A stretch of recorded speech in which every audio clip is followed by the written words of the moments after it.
अध्यक्ष महोदय, red zone हा जो मुद्दा आहे हा पिंपरी चिंचवड शहरामध्ये प्रामुख्यानं, आणि हा मुद्दा प्रामुख्यानं आमच्या शहरामध्ये काय आहे तर काही वर्षापासून, बऱ्याच वर्षापासून आमच्या या परिसरामध्ये दारुगोळ्याचा साठा मोठ्या प्रमाणात होता। मग त्याच्यामध्ये चिखली, रावे, तळवडे, निगडी, भोसरी, मोशी, दिघी, वडमुखवाडी तर किवळे, मामुर्डी या परिसरामध्ये मोठ्या प्रमाणामध्ये दारुगोळा असायचा। आणि त्या दारुगोळ्याच्या जेवढा दारुगोळा साठा होता त्या साठ्याच्या नियमानुसार, ठेवणीच्या नियमानुसार त्याच्या संरक्षित एरिया किती असावा रेड झोन, तो रेड झोन 2000 यार्ड पर्यंत त्या ठिकाणी होता। आणि अध्यक्ष महोदय, याच्यामध्ये काय झालं, त्या 2000 यार्ड मध्ये येणाऱ्या ज्या पण काही जुनी गावं होती ती गावं सुद्धा याच्यामध्ये आली रेड झोन मध्ये। म्हणजे मूळ जी पारंपरिक, म्हणजे आमची वडिलोपार्जित जी गावं आहेत, वडिलोपार्जित जी पिढ्यानपिढ्याच्या जी गावं त्या ह्याच्यात राहतात ती सुद्धा त्याच्यामध्ये आली। त्याच्यामुळे त्यांची डेव्हलपमेंट होत नाही, त्यांना कुठल्या प्रकारचं संरक्षण नाही, स्वतःच्या मालमत्ता सुद्धा त्यांना विकसित करता येत नाही, त्यांची स्वतःची जी राहणारी घरं आहेत ती सुद्धा त्यांना परत जर बांधायची असतील तर ती सुद्धा करता येत नाही। अध्यक्ष महोदय, याच्यामध्ये दुसरा एक प्रश्न असा आहे, या परिसरामध्ये बऱ्याच, म्हणजे आपल्या सगळ्यांना माहिती आहे, पूर्ण महाराष्ट्रात जगाला माहिती आहे, पिंपरी चिंचवड शहर ही औद्योगिक नगरी आहे। इथं मोठ्या प्रमाणात कामगार वर्ग राहतो, अत्यंत गरीब, या राज्यातल्या, या देशातल्या प्रत्येक जिल्ह्यातल्या प्रांतातला व्यक्ती कामगार म्हणून त्या ठिकाणी राहतो, आणि एकदम गरीब कुटुंब, अर्धा गुंठा, 1 गुंठा, पाऊण गुंठा जागा घेऊन बांधलेली घरे या परिसरात आहेत। अध्यक्ष महोदय, या परिसरामध्ये ही घरं असताना यांना कुठल्याही प्रकारचं लोन मिळत नाही। अध्यक्ष महोदय, कायम सांगितलं जातं, पिंपरी चिंचवड महापालिका असेल, राज्य सरकारकडनं आम्ही याच्या बाबतीत कायम पाठपुरावा केलेला अध्यक्ष महोदय। अध्यक्ष महोदय, आम्ही या संदर्भामध्ये कायम पाठपुरावा करत असताना आम्हाला सातत्याने सांगितलं जातं हा प्रश्न केंद्र सरकारच्या अखत्यारीतला आहे। सर, केंद्र सत्तेच्या अखत्यारीतला असेल 100% आम्ही मान्य करतो, पण राज्य सरकार म्हणून आपण या परिसरामध्ये राहणाऱ्या नागरिकांकडनं आपण कर घेताय, आपण त्यांच्या वास्तूचा कर घेताय, टॅक्स घेतोय आपण त्यांच्याकडनं। अध्यक्ष महोदय, टॅक्स घेत असताना ज्या वेळेस या लोकांनी अर्धा गुंठा, 1 गुंठा जागा घेतली त्यावेळेस अध्यक्ष महोदय या लोकांनी नियमानुसार खरेदी, आपण ज्या रेडी रेकनरच्या आधारावर करतो त्या आधारावर त्यांनी खरेदी केलेली आहे, त्याच्या संदर्भातले कागदपत्र त्यांनी तसे केलेले आहेत। अध्यक्ष महोदय, त्यांचे सातबारे झालेले आहेत, अध्यक्ष महोदय त्यांचे प्रॉपर्टी कार्ड झालेले आहेत। अध्यक्ष महोदय, अशा परिस्थितीमध्ये या लोकांवर आज एवढ्या वर्षापासून, म्हणजे ज्या वर्षापासून रेड झोन झालं त्या वर्षापासून आजपर्यंत त्यांच्यावर टांगती तलवार आहे। अध्यक्ष महोदय, याचा फायदा अशी काही लोक घेत आहेत की ज्या लोकांना या परिसरामध्ये राहणाऱ्या लोकांच्या म्हणजे अडचणीच माहिती नाही। अध्यक्ष महोदय, 5-5, 10-10, 15-15, 20 वर्ष मंत्री महोदय, या परिसरात राहणारे जे नागरिक आहेत स्वतःच्या घरात, त्या घरांना सुद्धा जर एखाद्याने पत्र दिलं हे घर अनधिकृत आहे तर महापालिका त्याच्यावर कारवाई करते। अध्यक्ष महोदय, अध्यक्ष महोदय, ते आज सुरक्षित आहेत, आज त्यांना संरक्षणाची गरज आहे। अध्यक्ष महोदय, आता मी उत्तरामध्ये पाहिलं, महानगरपालिकेने सांगितलं तिथं JNUच्या माध्यमातून आम्ही तिथं एक गृह प्रकल्प बांधलाय, त्याचबरोबर आरक्षण डेव्हलप केली। अध्यक्ष महोदय, आज सुद्धा तुम्ही माझ्याबरोबर सरकार म्हणून माझ्याबरोबर कुठलाही प्रतिनिधी पाठवा, त्या परिसरामध्ये जी JNUच्या माध्यमातून सेक्टर 22 मध्ये जी बिल्डिंग तयार झालेली ती आज सुद्धा तशी धूळ खात पडलेली आहे। अध्यक्ष महोदय, अध्यक्ष महोदय, त्या परिसरामध्ये कुठल्याही प्रकारच्या लोकांना लागलेल्या सुविधा या आम्हाला द्यायच्या झाल्या तर पिंपरी चिंचवड महापालिकेच्या बजेटमध्ये त्या एरियासाठी कुठल्याही प्रकारचं बजेट नाही आहे।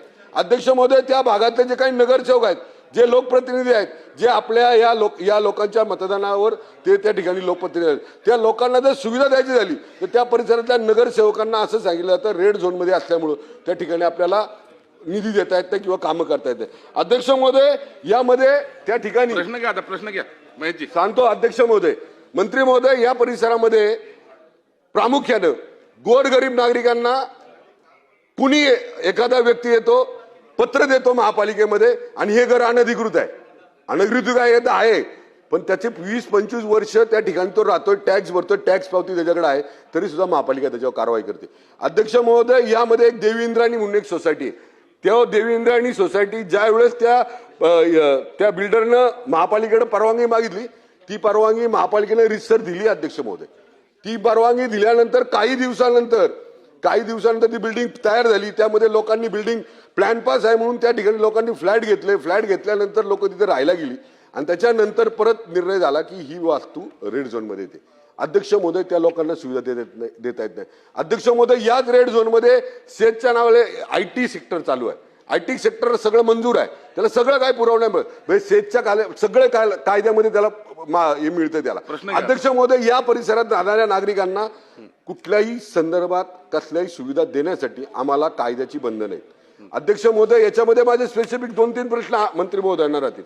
अध्यक्ष महोदय, हा प्रश्न सेंट्रल गव्हर्नमेंटचा आहे, केंद्र सरकारचा आहे, याच्यावर आता किती दिवस आपण उत्तर देत राहणार आहात? अध्यक्ष महोदय, त्या परिसरातल्या नागरिकांचा लोकप्रतिनिधी म्हणून मलाही वाटतं की त्या लोकांना त्याचं बाहेर काढावं. तर अध्यक्ष महोदय, राज्य सरकारने याच्यामध्ये पुढाकार घेतला पाहिजे आणि तो पुढाकार राज्य सरकार घेईल का, हा माझा प्रश्न आहे. तो पुढाकार घेत असताना अध्यक्ष महोदय, याच्यामध्ये एक आपल्याला राज्य सरकारवर कमिटी तयार करावं लागेल. त्या कमिटीमध्ये जिल्हा अधिकारी, पिंपरी चिंचवडचे आयुक्त आणि राज्य सरकार अशी एक कमिटी तयार करून आपण त्याचा अहवाल तयार करून केंद्र सरकारकडे हा रेड झोन कमी करण्यासंदर्भातली मागणी संदर्भातली भूमिका राज्य सरकार घेणार का, हा माझा एक प्रश्न आहे. अध्यक्ष महोदय, या परिसरामध्ये काही प्राधिकरणाच्या जागा, या प्राधिकरणानं, म्हणजे प्राधिकरण होतं त्यावेळेस, आता PMRD मध्ये मर्ज झालं, प्राधिकरणाने PMRDनं काही जागा ह्या अलॉट केलेल्या आहेत. म्हणजे रीतसर आपल्या नियमानुसार त्या जागा या ऑक्शनमध्ये त्या PMRDनं, म्हणजे ते पहिलं PCNDT होतं, यांनी ऑक्शनमध्ये त्या लोकांना दिल्यात. अध्यक्ष महोदय, त्याची मोजणी करण्यासंदर्भातले कलेक्टरांनी आदेश दिले, ते मोजणी पण झाली. अध्यक्ष महोदय, जे प्लॉट प्राधिकरणानं त्या लोकांना दिले म्हणजे रीतसर, त्या लोकांना सुद्धा आज रेड झोनमध्ये आलेत असं जाहीरपणे सांगण्यात येतं. त्यामुळे त्यांना ना रिडेव्हलप करतायत, ना त्यांची प्रॉपर्टीवर कुठलं लोन घेतायत, ना त्या प्रॉपर्टीबद्दल त्यांना कुठलीही ऍक्शन घेतायत. अध्यक्ष महोदय, ती लोक सुद्धा अडचणीत आहेत. अध्यक्ष महोदय, या संदर्भामध्ये सुद्धा मंत्री महोदयांना माझी या निमित्तानं प्रश्न आहे की अध्यक्ष महोदय, ही पण प्राधिकरणाने जे काय प्लॉट विकलेत हे सुद्धा प्लॉट त्या निमित्तानं क्लिअर करून द्यावेत आणि त्या संदर्भामधली सुद्धा भूमिका आपण घेणार का, अशा संदर्भातला माझा यामध्ये 2 प्रश्न आहे. आणि तिसरा महत्वाचा प्रश्न अध्यक्ष महोदय, आता परत आमच्या या रेड झोनमधल्या नागरिकांना कुठल्याही कारवाई होणार नाही याच्या संदर्भातली खबरदारी राज्य सरकार घेणार का? धन्यवाद. मंत्री महोदय. अध्यक्ष महोदय, माननीय सदस्य महेश लांडगेंनी जी परिस्थिती आत्ता सांगितली ती सद्यस्थिती खरी आहे अध्यक्ष महोदय. आणि त्यासंबंधी 2013ला जेव्हा हा रेड झोन पडला त्याच्या आधी प्राधिकरणाकडनं तिथे परवानग्या देत होते आणि त्यामुळे तिथे बरीचशा इमारती उभ्या राहिल्यात अध्यक्ष महोदय की ज्यांना आज आपण सुविधा देऊ शकत नाही. अध्यक्ष महोदय, 2025ला आपण या सगळ्याचा परत की किती प्रॉपर्टी बाधित होत आहेत ह्याचा सर्वे आणि ह्याचे मोजणी नकाशे हे सगळे करून आपण जो नोडल अधिकारी होता संबंधित त्याला आपण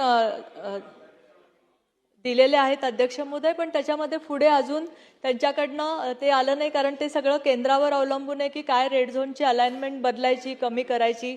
नवीन टेक्नॉलॉजीनुसार आपण ते सर्वे इम्पोज केलेले आहेत आणि त्याच्यानुसार मला असं वाटतं की त्याच्यात आपण 100 मीटरचा रिलीफ काही ठिकाणी देऊ शकतो त्या सर्वेनुसार.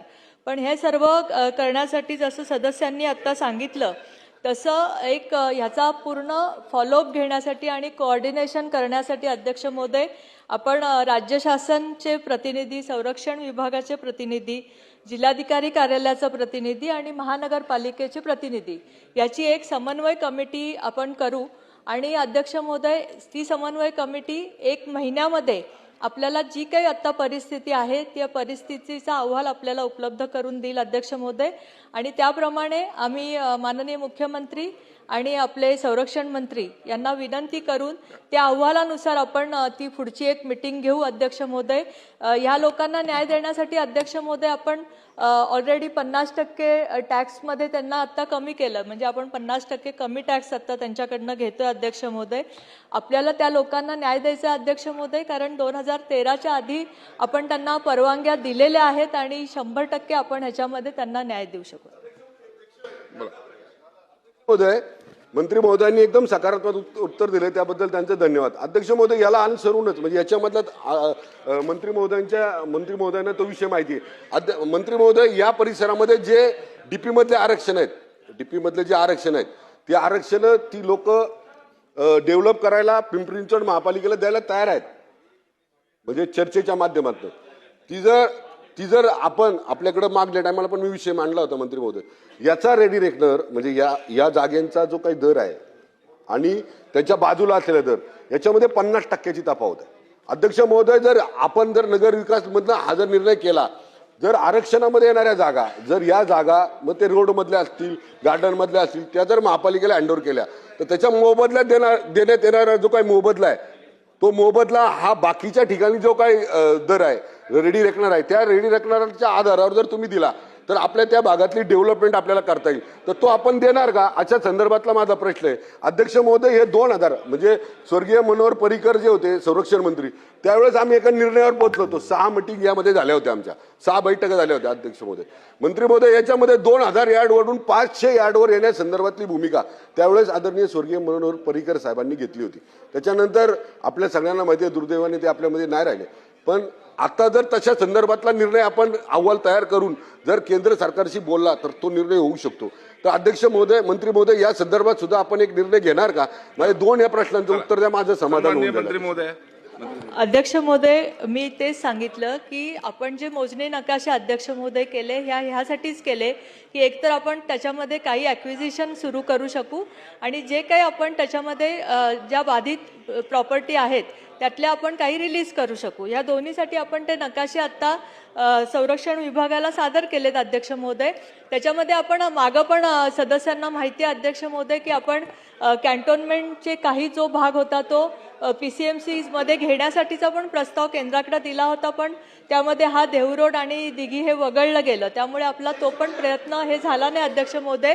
तर हे जे प्रमाणित करून जर त्यांनी दिले या अहवालानुसार आपण जर प्रमाणित करून त्यांच्याकडनं हे जे घेतले तर आपण लगेचच आपण म्हणतात तशी प्रोसिजर सुरू करू शकतो. सन्माननीय भीमराव तापकीर तर ॲक्विजिशन आपण अध्यक्ष महोदय रेडी रेकनरच्याच दराने करतो. भीमराव तापकीर सन्माननीय अध्यक्ष भीमराव महोदय. आता आपल्याला ताब्यात घेता येत नाहीयेत. आपल्याला त्यांचे नकाशे प्रमाणित करून द्यायला लागतील. ते त्यांनी प्रमाणित करून दिले की आपण ते ताब्यात घेऊ.